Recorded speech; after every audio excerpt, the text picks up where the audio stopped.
Thank you so much for clicking on the video, and yeah, let's get into it. Basically, I want to share with you my comparisons, things I noticed between Ghana and Nigeria. I am not here to add to the beef. No, I'm just comparing, or I saw what I saw, I'll say what I saw. And yeah, stay till the end. Why not? Just add fuel to the fire a little bit.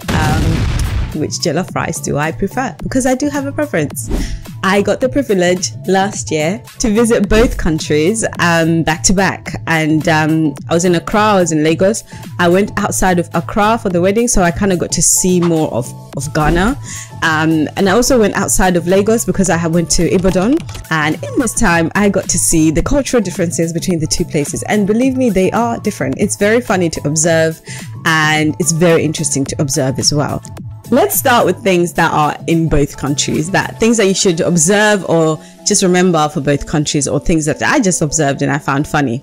So, number one, do not skimp on your Uber. Don't do it. The standards are different, as in like coming from the UK, Uber, and then Africa, Uber. Literally, you will see Nissan Micros, a Nissan Micro was my first car, so I know how small that car is.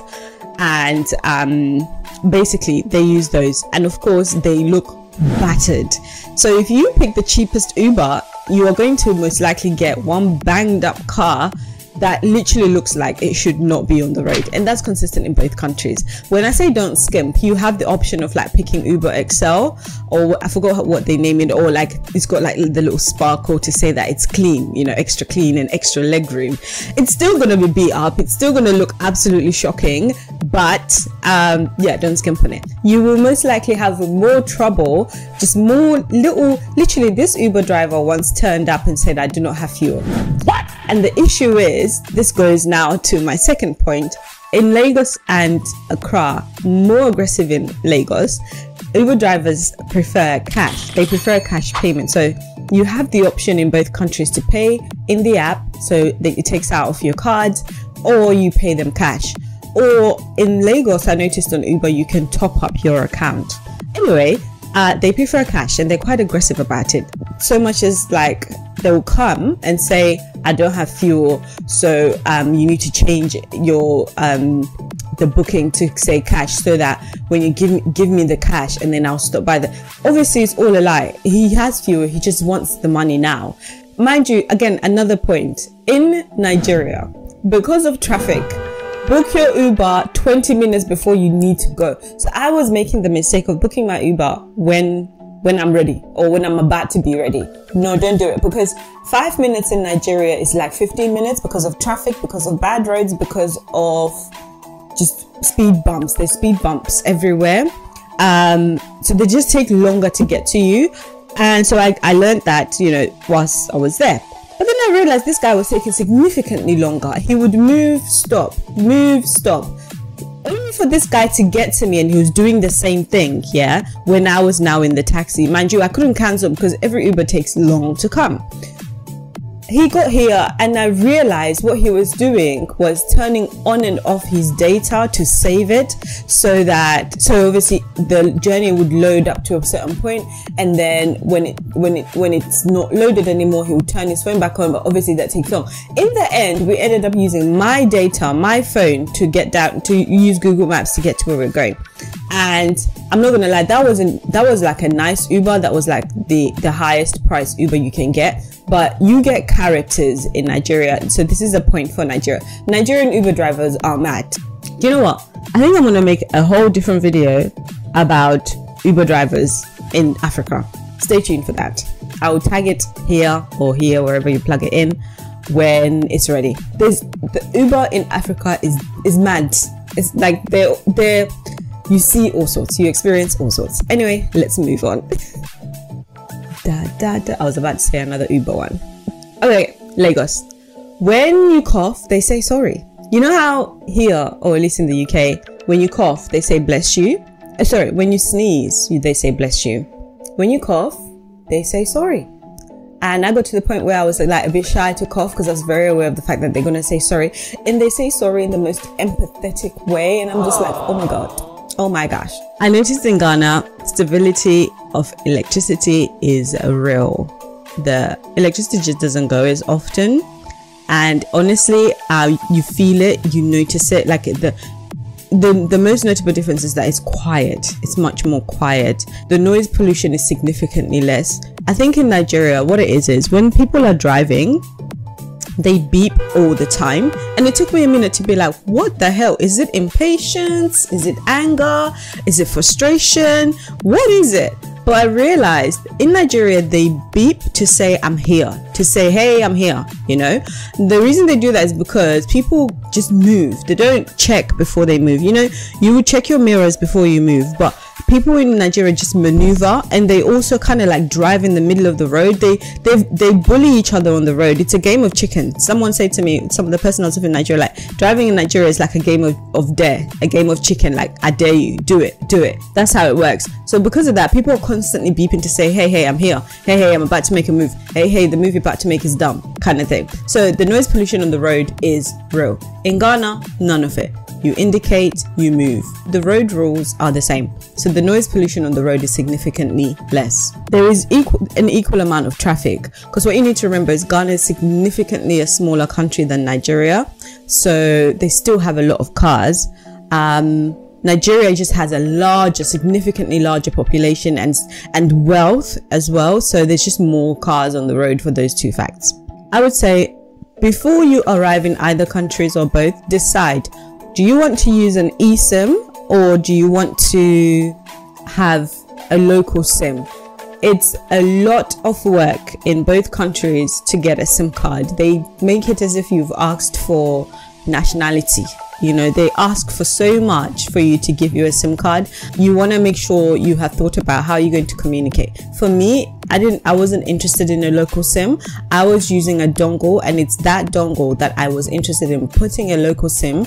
I was using that dongle to connect my phone, to connect my laptop as well. I didn't want to hotspot, because hotspot meant I would have had to take out my SIM card and put their SIM card. I didn't want to do that because a lot of things are linked to my phone for security reasons. So if they text me to get like a verification code, a lot of like banks were like, we've noticed you are logging in from blah blah blah. Oh, speaking of which, get a VPN. Oh my god, get a VPN when you're traveling, because security is like hypersensitive.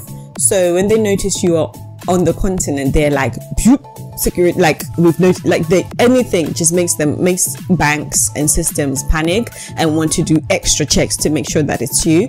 So I was interested in having a dongle that I can hotspot from, and also I could share that data with my friends. If you're a group, you're probably better off getting a dongle. For both locations, accommodation is flipping expensive. Like Nigeria, as long as you want to be on the island, just because you're on the island, everything is so expensive. It doesn't mean more expensive, better quality. No, it's just and the same is true, I felt, in Ghana. Ghana is more expensive than Nigeria, and also they love to quote in US dollars when they notice that you're foreign. The quality, the standard doesn't add up. Mind you, I'm comparing Ghana, Nigeria, South Africa. Out of all of my visits and travels, South Africa was the cheapest place to just the day-to-days. The Uber was hella cheap, food is hella cheap, but the service, the standard is universal. It's good, it's amazing. You actually get more for your money, yet it's less expensive, not even relatively but directly. Nigeria, people know their account number off by heart, literally, like, because it's so transactional, and I guess because they most likely have the one main account and they need it so much, because the country is just so, everything, like, you tip, and literally not even for anything, but if someone sees you, you give them money. But literally, like, if you pull up somewhere, somebody's trying to help you park and they're trying to offer to look after your car whilst you're away. When you come back, you need to pay them something. If you don't, it's like you almost feel silly, because it's like they've done something they're not supposed to do, but they've done it. So like, here's a little thank you for looking after my car. It's very transactional. That I can't think of other examples, but there's many that I observed. But Nigeria is very transactional. Ghana, not so much. However, they're more aggressive about their tips, and I found them to be more not so like Nigeria will do the most. They will do the most. Even in how you're treated, they will pamper you like crazy as long as your money is there. If they perceive that you've got money, they will do the most for you. I felt more pampered in Nigeria than I did in Ghana. Ghana is very much like, I think they need to know who you are before they do anything. They do the bare minimum and expect like the most, if that makes sense. That's how I felt. That's what I observed. I feel like I'm going to get dragged for this. Generally, I felt Ghana is just less mad. There's just less madness, obvious madness than Lagos. Lagos is like chaotic, but somehow there is like method in the chaos. There is like organizational structures within the chaos, amidst chaos. Like, it's phenomenal to observe. I loved it. Like, I want to go back. If you were to say, okay, OHLEEN, here's money, which of the two countries would you want to go to? I would actually say Lagos. But the kind of person I am is I love chaos. I like cities. I loved Marrakesh. I think I'm gonna love India. Like, I love things like that. I love places like that. And Nigeria is definitely up there, and coupled with the fact that literally your money will buy you anything. I know that sounds somehow, but if you have money, if you want something, it's just how long is your money, you get it. And because it's in people's mind, they do the most for you. It's like customer service is, if you want to call it that, is like everyone is a potential customer. Like, it's mad. It's nice to bask in and to enjoy it temporarily. I don't know if I will survive doing business in Nigeria or trying to get a job in Nigeria or trying to live in Nigeria. I don't think I will survive. It's a dog eat dog world out there, but as a tourist, it's very interesting to observe. I noticed as well, Ghana and Nigeria, they're different in terms of like how they advertise shops. In Nigeria, something will be there, but you won't know it's there. It just looks like it will be a club, it will be a shop, it will be something renowned, but it's not displayed, it's not labeled, it's not branded outside. You have to go into the gate, into some corridor for you to see what it is. Like in Ghana, if it's a clothes shop, it will be like a glass and you see what's inside. There will be like label branding in lights, similar to over here. Like whatever it is, you see it from outside, you see what they're selling you. There will be text, there will be graphics that show what it is. This video is now been recording for too long, so I'm going to say peace out, because I'm making a series of these videos from my travels. The next one is going to be traveling solo in Africa. I'm going to make tips on that. I think I have like 7 tips.